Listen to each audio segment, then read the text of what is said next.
economic integration.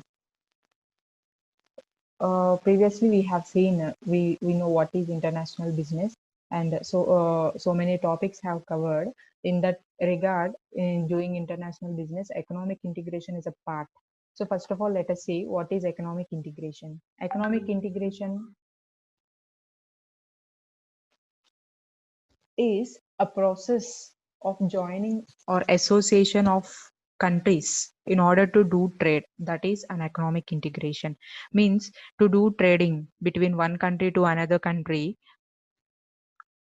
they used to join hands in order to reduce the burdens of the countries. Suppose if you see, to transport goods from one country to another country, we have so many taxes, tariffs, customs duties, excise duties. So like how so many taxes that organizations has to bear. So in order to minimize those taxes, so countries will join hands together and they form an integration, or they'll integrate together to do trade. So economic integration is a process of association of countries in preferential trade area to complete the economic integration, where the economies of the members countries are completely integrated, means they usually integrate together. So the regional trading bloc, if you see this, economic integration will be done through a regional trading bloc. It is a group of countries within a geographical region that protect themselves from imports and from non-members in the other geographical regions. Means not only in the member countries, beyond the member countries also, means the countries which are not in member countries also will join together and do trade. They move freely. Means if you see the goods will move freely, more freely with each other. Regional trading blocks is increasingly shape the pattern of the world trade, a phenomenon often referred to as regionalism. So economic integration is nothing but the a kind of joining together, hands joining together in order to do trade, right? If you see the levels of the economic integration, so here we have five levels. If you see these five levels, one is free trade, customs union, common market, economic union, and political union. So levels these levels, so it is a step by step process. First it would be free trade, then customs union, then common market, then economic union, and the political union. So this is the levels of economic integration. First, in order to get this political union, so it has to complete this free trade, customs union, common market, economic union, and political union. Okay, so this uh, what is this free trade? Free trade is nothing but tariffs. First of all, what is a tariff? A tax imposed on imported goods between member countries are significantly reduced. 1 minute. Mm, 1 minute. I have a. Mm, mm, right.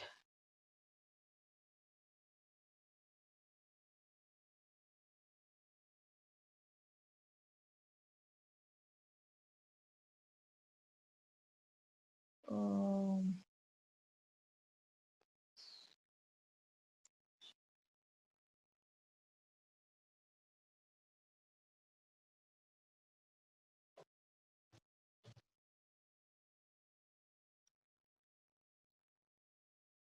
okay. Right. What is free trade? Free trade. It is between the member countries or significantly reduced. Some abolished together. Each member country keeps its own tariffs in regard to third country. A general goal of free trade agreement is to develop economies of the scale and comparative advantages which promotes economic efficiency. Means in between two countries, suppose if two countries join together, they significantly reduce, means the tariffs, the taxes between these two countries will be significantly reduced. It can be minimized. It will be minimized, right? Uh, in order to have a free trade between these two countries. So if once taxes are reduced between these two countries, what will happen? They usually freely export and import from one country to another country. That is nothing but free trade. And if you see, not only those member countries, and uh, if any, if you see this third country has been entered, the tariff rates or the taxes rates will be normal, not according to that group members. So within the group members, the taxes and tariffs will be less, but the third party, suppose the non-member countries, again the general rules and regulations will be applicable to them. So that is free trade, means the countries which join together in order to minimize the tax is nothing but the free trade. Next one is customs union. So customs union set common external tariffs among the member countries, implying that the same tariffs are applied to the third country. So that's what the difference between a free trade and a customs union. So in free trade to the third country, the tariffs and taxes will be as same as their rules and regulations. But in customs union, the same tariffs that is applicable in the member countries also will be applicable with the third country to gain a regional trade, common trade regime. Okay, so that is the difference between a free trade and a customs union. So customs union are particularly useful to level the competitive playing field and address the problems of re-exports. Next, coming to the third level, common market. Services and capital are free to move within member countries, expanding scale, economies, and comparative advantages. However, each national market has its own regulations, such as product standards. Common markets means which is nothing but they freely move within the member countries. If you see in the above, the taxes and the tariffs, all those things will be minimized. But in the common market, the services and the capital are free to move within the member countries. So, based upon the economies of the scale and comparative advantages, so the within the member countries, so the services and the goods can be freely moved. Services are just like the labor or the raw material, everything can be freely moved. Here if you see the goods imported, the finished goods. But if you see in the common market, so also the services or the resources that can be freely moved. Economic union is nothing but, uh, if you see here, all tariffs are removed for trade between the member countries, creating a uniform single market. There are also free movement of labor, enabling workers in a member country is able to move and work in another member country. So monetary policy and fiscal policy between the members are also harmonized, means equal same, which implies the level of political integration. A further step concerns a monetary union where a common currency is used. So in economic union, all tariffs are removed as same, just like free market, customs union, or common market common market. In economic union, one more thing is also there, that is the monetary policy, the fiscal policy, the policies of the country. The policies of the country are also will be means equalized, means the same kind of policies, same kind of monetary things. Suppose if you see the repo rate or reverse repo rate or the instruments used in the country, all will be harmonized between the member countries, means same kind of policies, same kind of economic policies they used to share between the member countries. So whereas in other levels, if you see the free trade or the customs union or common market, the policies won't have any means the policies won't be changed according to the trade. But in economic union, the policies also will be changed and will be according to the uh, trade. And if next one is political union. So here political integration will uh, will be formed between the member countries, so represents the potentiality most advanced form of integration with a common government, and where the sovereignty of a member countries is significantly reduced, only found within nation states such as federations where there are central government and regions having a level of autonomy. Okay, so means the political integration means common government, where in between the member countries, means the government also will come into an understanding, common policies, common things, everything will be stabilized. Not only in the field of economics, means economy, the field of politics also integration will takes place. So these are all five levels of economic integration. The first one is free trade, customs union, common market, economic union, and political union. In free trade, only in between the member countries, the taxes and tariffs will be reduced. In customs union, in between the member countries, the taxes and tariffs will be reduced, and also same applicable to the third country also, third party also, means to have a common trade regime. Okay, and next one is common market. Under common market, the services and the capital are freely move. Means suppose if you see investments, capital is nothing but the investments. Investments also can move from one country to another country. And next, economic union. Here the monetary policy and fiscal policy plays a crucial role between the member countries, right? Suppose if monetary policy of one country is different and fiscal policy of other country is different, so because of those differences, they may create the policies may create barrier to trade, either to export or to import. In order to minimize that, these policies will be harmonized, right? And political union. So, with respect to the politics or political integration or a common government will be gained. These are all the levels. And the next one is European Union. European Union is nothing but a kind of trade bloc. So, what is a trade bloc? First of all, I would like to explain. Trade bloc means group of countries will join together to trade, means free trade or minimization of taxes and tariffs. As I said, economic integration means joining of hands of two or more countries in order to trade or in order to promote trade. So like that we can call it as a trade bloc.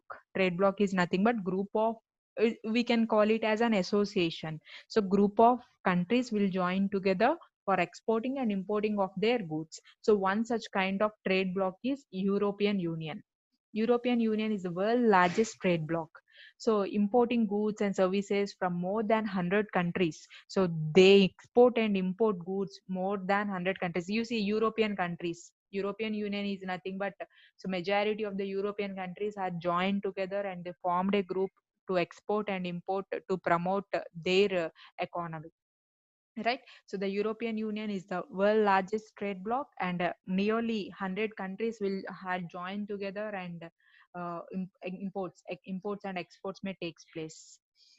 And you can see the countries over here: Austria, Belgium, Bulgaria, Cyprus, Czech Republic, Denmark, Finland, France, Germany, Greece, Hungary, Ireland, Italy, Lithuania, Luxembourg, so Netherlands, Poland, Portugal, Romania, Slovakia, Spain, Sweden, and United Kingdom. So all these are the members of the European Union. So these European Union will coordinate all the economic policies, means the economic policies of all these countries will be harmonized in order to have a good trading relation between one country to another country, and to have a, and some countries also have a free trade among their members. Okay, that is European Union. European Union is one of the largest trade bloc in the world, right? And so many trade blocs were there, we discuss in the in coming time, right? Here you can see the advantages of economic integration. What are the advantages of economic integration? Means, so if they are joining hands together, means some kind of advantages would be there, at the same time a disadvantages would be there. So that is nothing but the arguments surrounding economic integration. Whenever we are doing a thing, both pros and cons will exist, both advantages and disadvantages will be there. For economic integration also, let us see the advantages. So what are the advantages of economic integration is categorized into three ways. So the first way is trade benefit, second one is employment, and political cooperation. So these three are the major advantages of economic integration. First one is trade benefit. Usually the why we are why we are doing this economic integration means to have a trade benefit, right?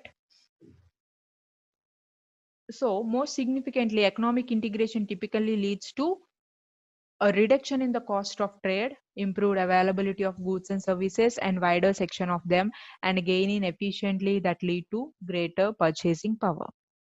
Economic integration can be reduce the cost of trade, yes or no? So the cost of trade has been reduced. Suppose if goods or labor or capital are moving from one country to another country at cheaper cost, where the goods are available at cheaper cost, we can get them and we can produce with them. At the same time, if tariffs and taxes were minimized, so less burden to the customer, so the cost will be reduced. So like how availability of goods and services, suppose if you are lack of some certain kind of goods and services, we can get from other countries. Like how we can export them, we can import some other. So the trade benefits would be more in economic integration. And employment opportunities also. So if more businesses were more, if rapid industrialization is happening or liberalization is happening, employees can move from one place to another place. And because of industrialization, many people may get jobs, so that employment opportunities would be increased. Employment opportunities tend to improve because of this liberalization, means we can move from one country to another country, just erasing the borders, right? So that is employment opportunities. And political cooperation, if two or three countries or more than that are joining together, means they'll have good relationships. Once if they have good relationships, so we can see peace, we can reduce the conflicts, we can tie up and become strong alliances. Like how political cooperation also will be possible with this economic integration. Political cooperation among the countries will improve stronger economy. At the same time, incentives to resolve conflicts, and we can get peaceful environment. And coming to the disadvantages or the negatives, the drawbacks of this economic integration, the cost of economic integration, the despite of the benefits, it is also having disadvantages. So they are categorized into two. The first one is diversion of trade, and erosion of national sovereignty, right? Why diversion of trade? That is, trade can be diverted from non-members to members, even if it is economically determined for the member states. And erosion of national sovereignty. Members of the economic unions typically are required to adhere the rules on trade, monetary policy, and fiscal policy established by an other external policy making body.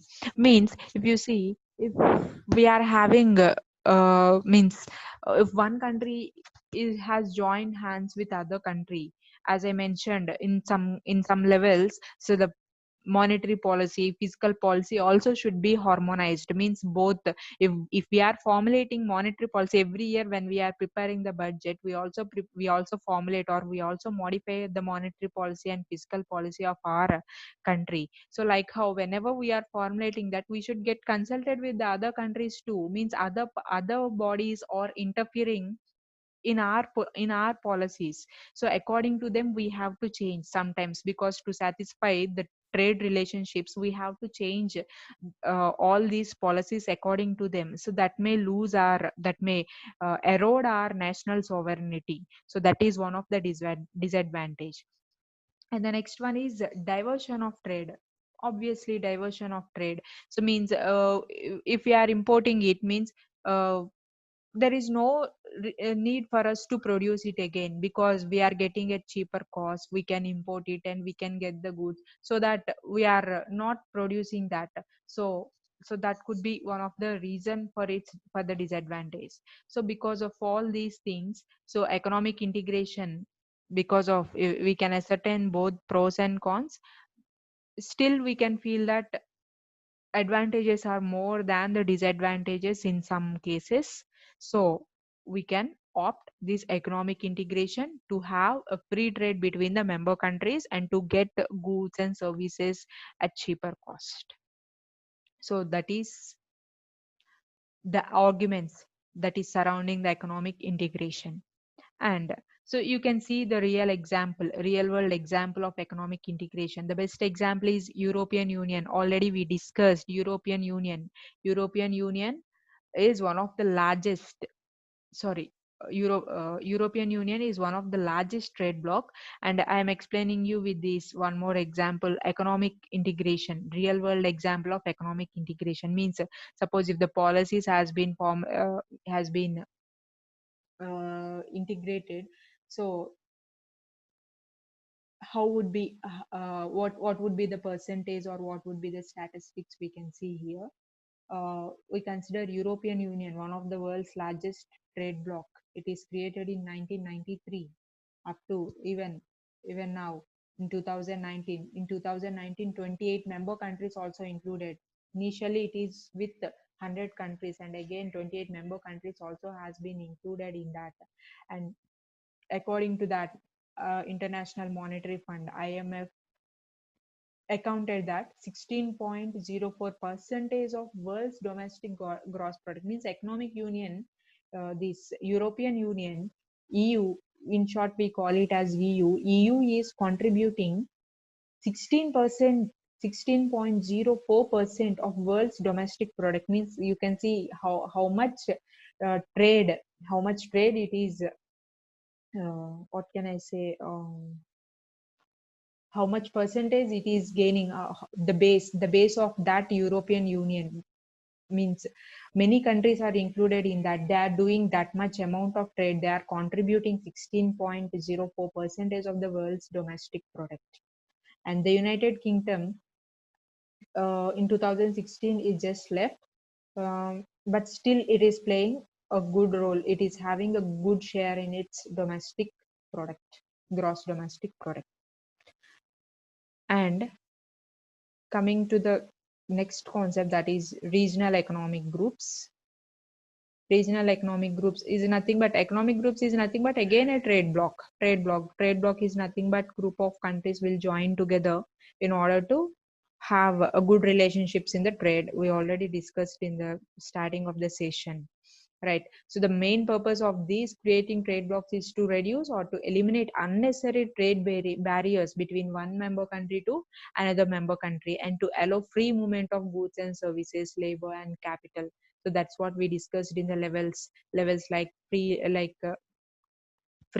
trade agreement, or economic union, or this customs union or common market. All these are the levels, right? So like how we have so many regional economic groups. So before going to that regional economic groups, we have to we discuss what are its advantages and disadvantages of regional integration. Okay, first of all, let us see what is in deep what is economic groups. The purpose of creating, we have already discussed, it is just to eliminate the trade barriers between the member countries and to free flow of goods and services, and also labor and capital. However, non-members of trading blocs are facing some financial and non-financial restrictions on their exports of these trade blocs.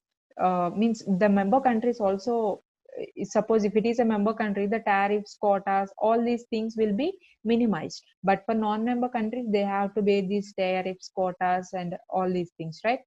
As a result, it is difficult for any country to survive outside of these trade blocs. So, and the world is splitting into expanding group of trading nations, promoting free trade between themselves at the same time as they are restricting it to those countries outside of their trade blocks. Otherwise, the third party may come and may enter and may they may enjoy the profits. So if a block is formed, there is if restriction is there, if tariffs is there, if quotas are there, so the third country or the third party cannot enter in the trade block, so that only the members of the country can enjoy the profits and they can trade freely in the group.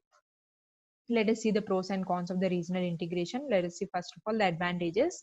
The advantages are, the first one is less chance of conflict and war. Yes, suppose if many countries or 10 countries are joined together and doing trade between them, we can establish the peace. So there is less chance of conflict and war, right? Large markets and customer base allows businessmen within the member countries to for the economies of scale. So like how, so if large markets, if you see markets based upon the sizes of the markets, profits, the members, the business people will enjoy the profits. So based upon the economies of scale, they can see whether they are in increasing economies of scale, constant returns to scale, or decreasing returns to scale. Like how, based on that, they plan for their production. Freedom of movement of goods and people, obviously. So in between these countries, we can freely move. Means employees can freely move, or the companies can freely move from one country to another country, which encourages international business. At the same time, everything free movement of goods, exports and imports without tariffs and barriers, or if there are tariffs and restrictions, the percentage also will be very less. So increased global significance. Once if you are in a member of a big trade bloc, if you are in a big trade bloc, obviously worldwide your company can get repeated, because if 7 countries are involved in a trade bloc, in 7 countries your company's name can be recognized, so that you'll globally significant. So improving ec- environment and social conditions obviously increase the level, the standard of living, everything will be increased, liberalization will be there, so free flow of everything, and allocation of members and the state resources, all these are all the advantages. And coming to the disadvantages, as I mentioned, when the argument sovereignty, the loss of sovereignty, independence and national identity. So there would be damage for these three: sovereignty, independence and national identity. So interference of other party would be included. If other party is included, means we have to satisfy them. Obviously sovereignty will be damaged, independence won't be there, you can't take freely decisions, you have to consult other countries, your member countries. So if any dominating country is there, means you may lose your identity too.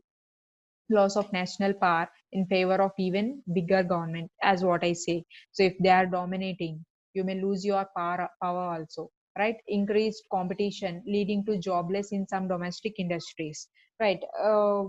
If imports, if we are concentrating more on imports, so no jobs, right? There is no need for us to produce, so no jobs. At the same time, if competition is more, if people are encouraging foreign goods, so then obviously competition threat, based on that production, cuttage of production, cutting of jobs, everything that may happen. And border control, so people can go and come, goods can go, import and export between the borders. So border control, we will lose the border control. At the same time, smuggling also can happen, either in goods or people also. So uniform law doesn't account for the cultural differences means one country will have one culture, other country will have other culture, so that this also would be the disadvantage in this regional integration. So trade diversion is, this is the major disadvantage. That's what we discussed in this point we discussed already about diversion of trade, right? These are all the disadvantages of regional integration. In order to overcome some of these disadvantages, some protection has been taken. Protectionism rises because countries may not always feel that they are benefit from completely free trade. Yes, they may feel that. So it is not safe, or it is not good to have a free trade. So in order to protect themselves, they have formulated some policies. These policies: tariffs, quotas, exports, subsidies or administrative barriers. So we all know tariff, which we import on, which we pose on, or it is a tax on imported goods. So tariff reduces supply. If we charge tariff, so it will reduce the supply and raise the price of the imports. So this gives domestic equivalence and a competitive advantage, right? Quotas. So quota is nothing but a kind of restriction. Quotas have the effect of restricting the maximum amount imports, right? So export subsidies. Suppose if you are exporting the goods, subsidies will be provided. So many of the people would like to export the goods to other countries. And administrative barriers. So regional blocks, or whenever we are crossing these borders, some kind of licenses, permits, all these things will be involved, right? So I would like to end this session with this topic. Um, and we have, as I said, regional integration or regional economic groups are, there are many we discuss in those regional economic groups in the next class. So I'll just wind up here. So we discussed about all what is an what is an economic integration and its levels. And then we discussed about European Union, which is largest trade bloc in the world, and advantages of this economic integration and examples for that, and also some advantages and disadvantages of regional economic groups. And in the next class we discuss other some other regional economic groups which are which daily we may see, but we don't know about their formation and their objectives. We discuss about that in the next class. Thank you.